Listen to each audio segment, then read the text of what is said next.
मेरा। मैं लगभग, अगर मैं बोलूँ तो मैं जब स्कूल में थी, मैं क्लास 6 में थी। अभी मैं जॉब कर रही हूँ प्रभु की महिमा से। मैं क्लास 6 में थी और उस समय मैं हॉस्टल में रह रही थी। उस समय ये दर्द का जो शुरुआत हुआ बहुत ही तकलीफ वाला था और मेरे माता पिता के लिए भी बहुत तकलीफ वाला था। जब उस समय मैं क्लास 6 में थी और मैं बहुत मोटी थी और उस वक्त मैं लगभग काफ़ी महीने तक बेड रेस्ट में थी। और जब मुझे लगता है कि कोई भी अपने मतलब माता पिता अपने बड़े बच्चों को, मतलब छोटे बालक बच्चों को तो बेड में सुला करके रख सकते हैं, लेकिन कोई बड़े, मतलब अभी तो मैं थोड़ी पतली हो गई हूँ, उसमें बहुत हट्टी कट्टी थी। उसमें काफ़ी महीने में बेड में पड़ी हुई थी, कुछ नहीं कर पाती थी। हॉस्टल में रह रही थी। हॉस्टल में बहुत दिक्कत, क्योंकि हॉस्टल में जो भी करना है खुद करना है, उसके अलावा कुछ ऑप्शन नहीं। लेकिन उस वक्त काफ़ी महीना बेड रेस्ट होने के बाद काफ़ी सुधार हुआ। बहुत महीने के बाद फिर मैं चलने फिरने लगी। ये प्रॉब्लम हुआ गठिया का। गठिया के बाद ठीक हुआ, लेकिन पूरी तरीके से नहीं ठीक हो पाया। और शरीर का दर्द जैसे गर्मी के दिन में ठीक रहती थी, ठंड के दिनों में फिर दर्द बढ़ जाता था। तो यही सिलसिला चलते रहा और इसी के कारणवश मैं पढ़ाई के तरफ भी कुछ और सोची थी उस तरफ, लेकिन पढ़ाई भी ये नहीं हो सका कि नहीं मैं कहीं और रह करके पढ़ाई कर सकूं, क्योंकि कुछ भी होता था, दर्द हो जाता था, घर आना पड़ता था। तो इस वजह से हमेशा घर आओ, दवाई के लिए यहाँ जाओ वहाँ जाओ। और अभी तक जब भी कोई मेरे से मिलता था सब पूछेगा कि अंजलि कैसी है, और सब अपना जैसे सबों को लगता है कि ये बच्ची कैसे ठीक हो जाए, तो सब अपना अपना बताते थे कि मैया तुम ये करो, ये डॉक्टर के पास जाओ, यहाँ जाओ, सब बोलते थे सब। फिर ऐसे बीतता गया। बहुत सालों बाद ये दर्द पैर हाथ का ठीक होने लगा, लेकिन मेरे कमर में पकड़ गया। और सभी कोई मेरे को जानते हैं कि मैं पूरे झुक के चलने लगी। और मैं जब ट्रेनिंग में थी उसी समय काफ़ी बढ़ गया और मुझे पता नहीं कैसे, मैं सोच रही थी कि पता नहीं मैं ट्रेनिंग कैसे करूंगी, लेकिन प्रभु की आशीष से मैं वो ट्रेनिंग भी कंप्लीट कर पाई। और ऐसा हुआ कि ये रीढ़ का दर्द काफ़ी बढ़ गया। और ठंड के दिनों में, विशेषकर पिछले साल 2022 में मुझे शिक्षिका की नौकरी मिली। तो जब मैं जाती थी तो जस्ट ज्वाइनिंग हुआ सितंबर अक्टूबर नवंबर, फिर ठंडा पहुंच गया। और दिसंबर जैसे पहुंचा, स्कूटी में आती जाती थी, ठंड ज़्यादा लग गया, मैं चलने भी नहीं पा रही थी।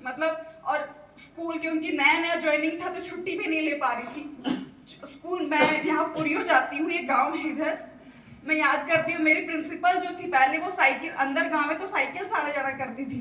तो एक दिन क्या हुआ कि वो बोलती थी कि मैया हमको भी ले चलना साइकिल में बैठा, स्कूटी में बैठा कर। तो हम उस दिन बोले कि बड़ी मम्मी हम आपको नहीं बैठाने सकेंगे, क्योंकि ना मेरा दर्द है, तो हम स्कूटी खुद ही हम धीरे धीरे चलाने सकेंगे। तो बोली अच्छा ठीक है, हम साइकिल में हम जा रहे हैं, तुम स्कूटी में आओ। हम इतना दर्द रहता था कि वो साइकिल में बड़ी मम्मी आ रही थी, और साइकिल तो स्लो ही चलता है, स्कूटी हम इतना स्लो चला रहे हैं कि साइकिल वाली जो बड़ी में साइकिल चला के आ रही थी वो भी पार कर गई हमको। और इतना दर्द, मेरे परिवार वाले ही जानते हैं, मेरे माता पिता। और जैसे घर से भी बाहर मैं ना जल्दी निकलना नहीं चाहती थी, क्योंकि जैसे अगर घर में भी रहती थी, अगर घर के बाहर कोई बोलता था कि अरे जाओ दुकान ये सामान ले आओ, ये सामान, तो मैं ना जल्दी से स्कूटी पकड़ती थी कि नहीं मैं स्कूटी में जाऊंगी, पैदल नहीं जाऊंगी। तो मम्मी लोग बोलती थी बाबा लोग जाओ एक्सरसाइज होगा। तो मेरे अंदर में क्या था ना कि अभी हम जाएंगे पैदल बाहर रास्ता में, और सब मेरे को झुके हुए देखेगा। और जब झुके हुए देखता था, कोई भी बूढ़े व्यक्ति लोग को तो कोई नहीं बोलेंगे, लेकिन अगर कोई जवानी में कोई झुका हुआ कोई आगे जाएगा तो कोई भी टोकेगा ही। और जैसे ही घर से निकलेंगे सबका नजर मेरे तरफ रहता था। भले हम किसी को टोकते नहीं थे, लेकिन स्वाभाविक है कोई अगर अलग दिख रहा है किसी का कुछ अंग, तो स्वाभाविक है सबका नजर जाएगा। घर से जैसे ही बाहर हम निकलते थे दुकान के लिए कहीं भी, और हम जितना हो सके बचते थे कि हम पैदल ना चले, क्योंकि हम उठेंगे पैदल चलेंगे हम टेढ़े दिखेंगे तो हमको टोकेगा, और टोकेगा तो हमको बुरा लगेगा। और इसलिए भी हम घर से ना बहुत कम ही निकलना चाहते थे। कोई दुकान भी जाना रहे स्कूटी में जाओ, स्कूटी खड़े करो, उतरो, दुकान से सामान लो और बैठ जाओ, ताकि कोई हमको देखे ही ना। और जब भी कोई टोकता था, अपने में ना गुस्सा लगता था अंदर ही अंदर कि भाई मेरा हम कैसे भी रहे, क्यों मतलब आप लोग हमको टोक रहे हो। बहुत लोग मेरे अच्छाई के लिए बोलता था, बुराई नहीं बोलता था, लेकिन एक मानवीय स्वभाव बहुत बुरा लगता था।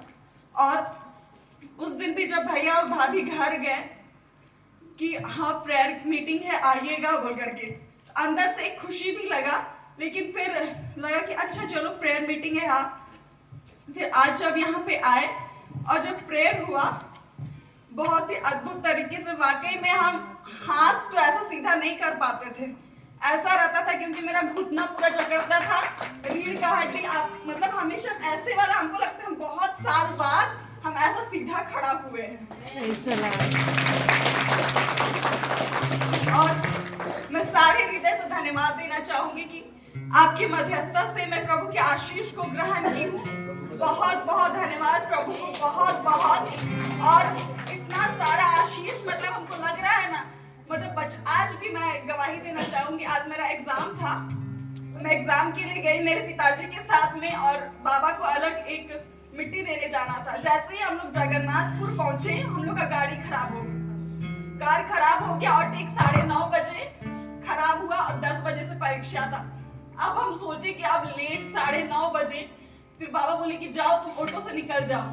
लेकिन खैर कि वो ऑटो हमको ऐसा मिला कि सीधे हम डोरंडा कॉलेज पहुंचाया जहां हमको घुसना था, और एकदम समय से पहुंचे। प्रभु को सारे हृदय से धन्यवाद। और हम छोटा छोटा देखते हैं ना, मतलब बहुत आशीष और कृपा जो आज हमको जॉब मिला है, बहुत बहुत धन्यवाद प्रभु को, बहुत कोटि कोटि धन्यवाद। क्योंकि नहीं पता, मतलब हम आगे और भी पढ़ना चाहते, प्रभु के आशीष में बहुत आगे पढ़ेंगे।